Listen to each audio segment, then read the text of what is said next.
materia, sobre todo porque ha visto todos estos procesos y precisamente en dónde se está cayendo en el error o cuáles son estos puntos que pudieran llegar a mejorar. Agradezco a Víctor Hernández que nos tome pues esta entrevista, especialista en seguridad de la Universidad Panamericana. Víctor, ¿cómo te va? Buenas tardes.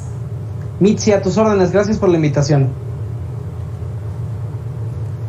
Bueno, estamos revisando el déficit que tienen los ministerios públicos, pero dime una cosa, ¿se trata del eslabón más débil del sistema de procuración de justicia o es parte de una serie de situaciones que se van presentando y que no deberían de ser y que precisamente pues no conducen a la justicia? ¿Qué nos dices? El Ministerio Público sin duda es uno de los eslabones más débiles en materia de impartición de justicia por la naturaleza del sistema de investigación penal mexicano. En los Estados Unidos normalmente cuando se comete un delito lo que va a ocurrir es que va a llegar la policía, hay algunos policías especializados que son los detectives en homicidios, en delitos sexuales, en delitos cibernéticos, que en ocasiones también se pueden apersonar para, facilitar una investigación, pero en principio cualquier policía, sin importar si está asignado a temas de tránsito, si simplemente estaba patrullando por la zona, en principio tiene que tener la capacitación y el equipamiento para poder procesar una escena del crimen, para entrevistar a los testigos al menos de primera mano, porque no hay tantos detectives disponibles permanentemente. La policía es quien hace la investigación, quien va a interrogar a los sospechosos y en última instancia el personaje denominado el fiscal, que digamos es el equivalente del Ministerio Público en los Estados Unidos, lo único que va a hacer es litigar ese caso. Le va a la policía a entregar toda la información, todas las evidencias, las listas de testigos, y el fiscal solamente es un abogado, es decir, va a probar frente al juez va a debatir con el abogado defensor para probar más allá de toda duda razonable que en efecto el imputado es el culpable que se está persiguiendo. En México el Ministerio Público no solamente tiene ese rol de litigante, sino que es al mismo tiempo un abogado, ¿no?, que va a llevar la parte judicial del proceso, pero también es un detective. Los actos de investigación en México no se pueden realizar sin la conducción del Ministerio Público, y es una experiencia que probablemente muchos en nuestro auditorio habrán experimentado, que a pesar de que su agresor, de que un delincuente sea detenido en flagrancia, uno puede tener que esperar muchísimas horas en un Ministerio Público para que alguno de los fiscales tenga tiempo. Eso genera que se pierda evidencia, eso además después puede ser base para que un imputado, aunque fuera culpable, pues alegue todo tipo de violaciones procesales con tal de dilatar el proceso. Entonces, sí nos ha generado un cuello de botella, porque a pesar de que tenemos decenas de miles de policías en México, acaban enfrentándose a un cuello de botella que es, bueno, ¿quién me recibe ya que tengo un detenido? Y llama mucho la atención, de acuerdo con la encuesta nacional de población privada de la libertad del INEGI, que más o menos en México 9 de cada 10 detenidos, más bien sentenciados en México, fueron detenidos en flagrancia, no por un proceso de investigación, lo cual significa que muchas veces son las policías las que tienen que salir a paliar lo que no hace de labores de investigación el Ministerio Público. Esto que nos dices es bien interesante, Víctor, porque nosotros nos preguntamos, esta es la serie de problemas que tienen los ministerios públicos, pero específicamente ¿en dónde se está fallando? En la capacitación, en el proceso que se realiza, porque en muchas ocasiones se hablaba, yo lo recuerdo cuando apenas se iba a implementar el nuevo sistema de justicia penal acusatorio, en donde pues se hablaba mucho de que se estaba copiando el sistema de Estados Unidos, o lo que veíamos en las series estas televisivas de detectives, pues se iba a copiar en el caso de México. Sin embargo, pareciera que esto dista muchísimo de la realidad y hacen falta muchas cosas. ¿Dónde ves que están los puntos en donde debería de mejorarse? En primer lugar, hace falta una reingeniería propiamente del proceso. La reforma se quedó a medias. Sí, ya hay algunas unidades, algunos municipios que tienen ya sus propias policías de investigación, distintas de las tradicionales policías de investigación o anteriormente llamadas policías judiciales de los ministerios públicos, que a lo que se dedicaban básicamente era extorsionar y hacer investigaciones en el papel, pero no realmente actividades propias de un detective. Pero la verdad es que son muy pocos en comparación con todos los municipios que hay en el país, y digamos, sí hay normatividad que se ha publicado en el Diario Oficial de la Federación sobre cómo cómo deberían diseñarse este tipo de unidades, pero al final, mientras la ley siga teniendo la cláusula de que es el Ministerio Público quien conduce o quien coordina o cualquier otro eufemismo que se ponga en la ley, que le ponga al Ministerio Público el protagonismo de la investigación penal, vamos a seguir teniendo que, a pesar de que podamos estar en ciertos niveles bien cubiertos de policías, no haya quien les atienda, quien pueda recibir a una persona que está detenida, a una víctima que a lo mejor acaba de ser víctima de una violación y que además hay evidencia genética que hay que recabar de inmediato, que no se puede esperar, y que ha habido casos terribles de víctimas que tienen que esperar 10 o 12 horas en un Ministerio Público a que se desocupe un MP, un médico legista. Fíjate, este es otro de los datos. Hay una crisis de recursos humanos. En México, de acuerdo con el INEGI, hay más o menos 1,000 médicos legistas, es decir, 1,000 doctores que trabajan en las diferentes agencias del Ministerio Público, que tienen que hacer autopsias, que tienen que evaluar las lesiones de alguna persona que acaba de ser golpeada. Solamente 1,000 personas para atender. Te pongo un ejemplo. En 2017 se abrieron 1,700,000 carpetas de investigación, averiguaciones previas, digamos, lo que sí superó la cerca burocrática y que se empezó a investigar. Estamos hablando de 1,700,000 casos y hay 1,000 médicos para examinar si hay víctimas lesionadas. Entonces, digamos, sí hay una crisis de recursos humanos, pero también nos tenemos que saltar al Ministerio Público, es decir, dejarle exclusivamente la parte del litigio, como ocurre en los Estados Unidos, y permitirle a las policías, que en cantidad son mucho más numerosas, que puedan investigar los delitos, sistematizar la información y accionar la inteligencia que ellos tienen, porque al final son las policías las que están en la calle, las que conocen de primera mano qué es lo que está pasando. Sí, bueno, y eso es otro problema al que también nos estamos enfrentando, porque hay quien no ha apostado por esas policías municipales que conocen mucho mejor los barrios, mucho mejor las colonias, y han optado por Guardia Nacional, han optado por Ejército, por Marina, quienes son federales y de alguna forma no conocen como este pulso de lo que está ocurriendo en la ciudad.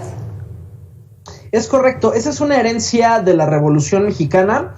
El general Joaquín Amaro, que es uno de los pioneros de la institucionalización del ejército postrevolucionario, precisamente ante el temor de que surgieran nuevos cacicazgos y de que México continuara siendo un campo de batalla, implementó un sistema que a la fecha utiliza la Secretaría de la Defensa, que es rotar a su personal. También ocurre lo mismo en la Armada, máximo cada 5 años, prácticamente al azar, ¿no? Si a lo mejor un individuo estaba en Baja California, ahora lo movemos hasta el otro extremo, a Yucatán, simplemente para que, si a lo mejor hay algún pacto criminal o a lo mejor ese personaje se está convirtiendo en una especie de cacique, eso en automático se rompa al momento de hacer la rotación de personal.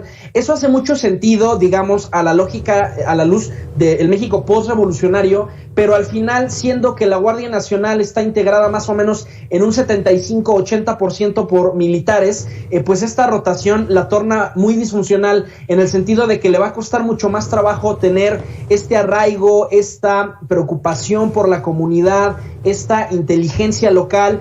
Fíjate, incluso comparándolo con la Policía Federal, en Policía Federal era bastante más difícil hacer el cambio de la plaza de un individuo a otro estado. Muchas veces lo máximo que se le podía hacer era comisionarlo por un tema de derechos laborales, también para no alterar demasiado su vida familiar, cosa que no ocurre con la Guardia Nacional, que está integrado por personal militar, que tiene pues muchísimas menos prestaciones laborales que las que había conquistado Policía Federal, y en ese sentido, pues digamos, el problema de esta rotación es eso, que un militar, un marino puede llegar a una comunidad y decir, bueno, yo solamente aquí voy a estar 3 años, no importa si lo hago bien, si lo hago mal, al final a mí me van a rotar, pero la gente que se queda en esa comunidad necesita esas garantías, necesita gente que conozca, en la que pueda confiar, que le proteja, porque al final a lo mejor el marino se va, porque hay un bomberazo en Tamaulipas, en Guerrero, pero los delincuentes sí se quedan y pueden seguir lastimando a la ciudadanía. Entonces, por eso fue un desacierto, entre muchas otras razones, el pasar de Policía Federal a ahora el nuevo modelo que es Guardia Nacional.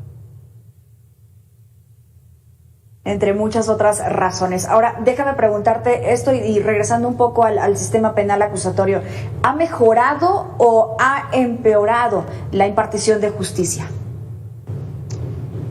La transición al sistema penal acusatorio había tenido efectos muy benéficos. En primer lugar, las cárceles en principio ya se estaban vaciando porque había muchísimas personas presas sin sentencia, sin que hubiera ningún agente del Ministerio Público activamente investigando su caso, y es una tendencia que lamentablemente se redujo cuando el partido ahora en el poder decide incrementar el catálogo de delitos que ameritan prisión preventiva oficiosa. Animal Político acaba de publicar un estudio muy interesante indicando cómo altísimos números de personas que están en este momento en las cárceles en realidad son inocentes. Esto se acaba probando una vez que logran tener un abogado, ya sea particular, un defensor público, que logre tumbar, ¿no?, las acusaciones a medio armar del Ministerio Público, pero en ese ínter esa persona ya se aventó 2 o 3 años en la cárcel. Apenas en 2019 o 2018 hubo una nota muy escandalosa porque fue liberada la persona que pasó más tiempo históricamente en prisión preventiva oficiosa. Me parece que era una persona que estuvo 13 o 14 años sin que ni siquiera hubiera un juicio. Y entonces, digamos, las bondades que tenía la transición a este nuevo modelo de justicia acabaron echándose por la borda cuando el nuevo partido en el poder llega con esta narrativa del populismo punitivo, de pensar, bueno, a lo mejor el Estado mexicano es ineficiente para investigar el delito, pero al menos vamos a meter a esta persona 3 o 4 años en la cárcel, a lo mejor no vamos a tener la sentencia, pero le vamos a hacer pasar un mal rato. Eso es un poco lo que está ocurriendo con el caso Lozoya.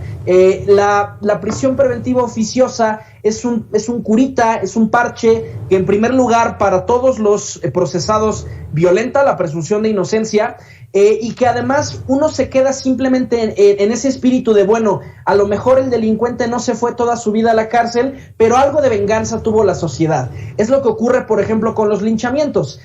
Al final un detenido que llega golpeado al Ministerio Público puede decirle al juez, oye, yo fui agredido y por tanto hay que desacreditar la detención. Mucha gente dice, bueno, pero ya lo golpeé, ya con eso resolvimos el problema. O le tomé una foto al delincuente golpeado, ya lo difamé, al menos ese castigo se va a llevar. Y eso es quedarnos a medias con el proceso de justicia, no solo porque estamos violentando la presunción de inocencia, sino también porque al final no se está cumpliendo la ley, no se está alcanzando la sentencia que la ley nos pone de a esta conducta le sigue esta consecuencia.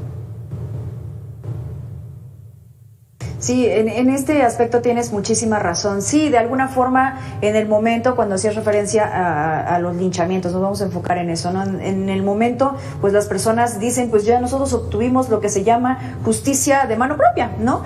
Sin embargo, pues esto no es así, eso realmente no es justicia, eso al final del día aquí y en China es violencia, que se combate con la misma violencia que pudiera llegar a ser, e incluso hemos sabido de casos en el tema de los linchamientos de personas pues que fueron confundidas o que simplemente hubo un error en ese aspecto. Entonces, bueno, pues justicia está realmente muy alejado.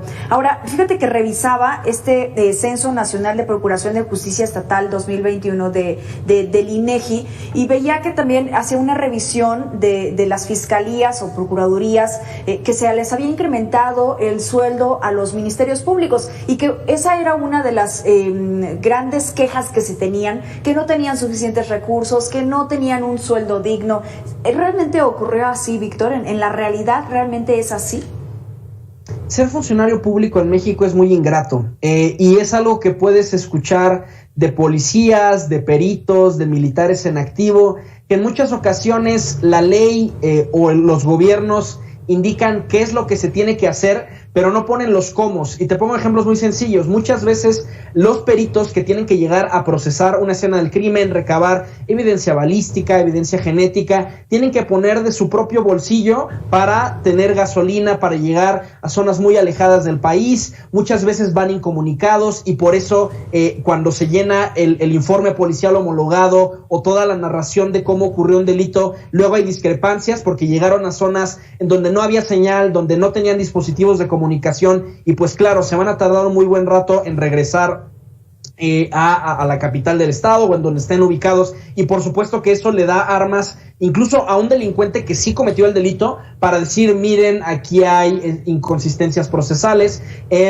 Y en ese sentido, digamos, no solamente hay un tema salarial, sino que se refieren al tema de los medios. Es decir, que un funcionario público tenga que poner de su dinero hasta para cosas tan sencillas como para la tinta de la impresora, el papel para poder imprimir el contenido de una carpeta de investigación. Al final son cosas que van erosionando el bolsillo del funcionario público, y peor aún, hay ocasiones que erosionan a las familias de las víctimas.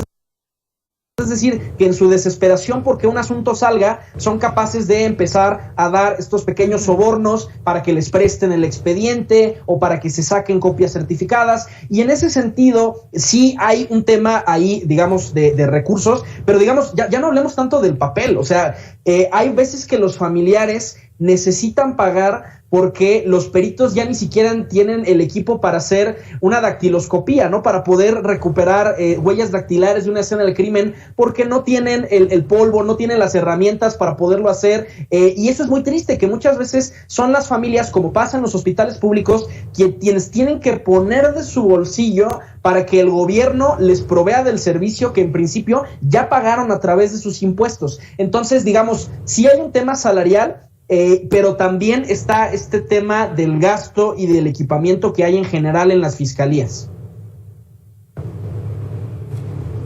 Sí, vaya, es un tema bien complejo y de alguna forma multifactorial, que da como resultado pues que al final nosotros no tengamos justicia y que las personas que sí deciden ir a interponer una denuncia pues simplemente en muchas ocasiones pues se desaniman, ¿no?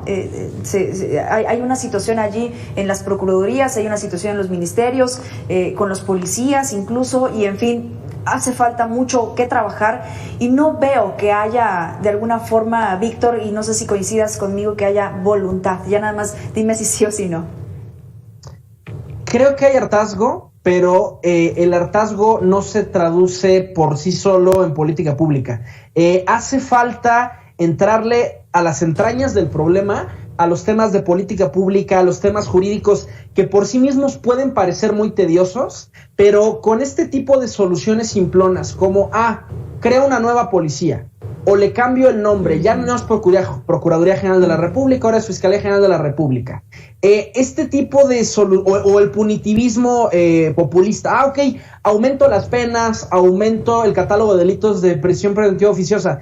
Esos son parchecitos que un efecto marginal tendrán en la tendencia delictiva, pero no van a resolver el problema de fondo. Y hay que hacernos una pregunta en serio en México. ¿Cuál es la finalidad del castigo? La finalidad de la cárcel es la reforma, la reinserción. Eso no está funcionando porque las cárceles son escuelas del delito. El objetivo de la cárcel es la venganza, ¿no? Y en ese sentido, pues bueno, sí haría sentido que los propios presos fueran violentados, que fueran sobajados, porque también uno entiende el hartazgo de la ciudadanía, el odio de las víctimas, que tienen todo su derecho de esperar que quien les lastimó sufra el castigo.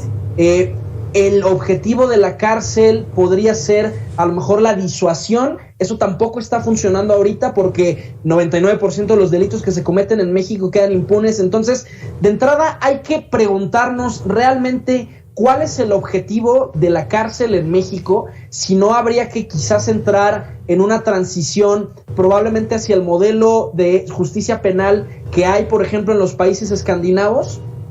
Al menos la cárcel como institución, tal y como existe hoy en día, no solo en México, sino también en Estados Unidos, que es nuestro referente más inmediato, no está funcionando. Es un enfoque exclusivamente de venganza, y yo no sé realmente de qué lado hay que zanjar la discusión. Yo entiendo el afán y el deseo de retribución de las justicias, pero también cuando vemos la cantidad de inocentes que están privados de su libertad por estar en un delito de prisión preventiva oficiosa, cuando vemos todas aquellas personas a quienes se les ha fabricado una falsa flagrancia, sembrándole un arma, sembrándole droga, y que pasan por ese infierno por mucho tiempo, pensemos en documentales como el de Presunto Culpable, yo ahí es cuando tengo mis dudas, y en ese sentido creo que hay que tener una discusión pública seria, más allá de los argumentos simplones de qué bueno que la rata ya no está en la calle, o vamos a crear una nueva policía y solamente compramos nuevas patrullas y ya con eso se resolvió el problema. Eso son parchecitos, pero no resuelven el problema de fondo. Exacto. Esos son los verdaderos temas que deberían de estar allí en lo nacional. Sin embargo, bueno, pues se enfocan en otros aspectos. Víctor Hernández, muchas gracias por estos minutos con Mega Noticias. Gracias, Mitzi, cuídate mucho. Vámonos a la pausa.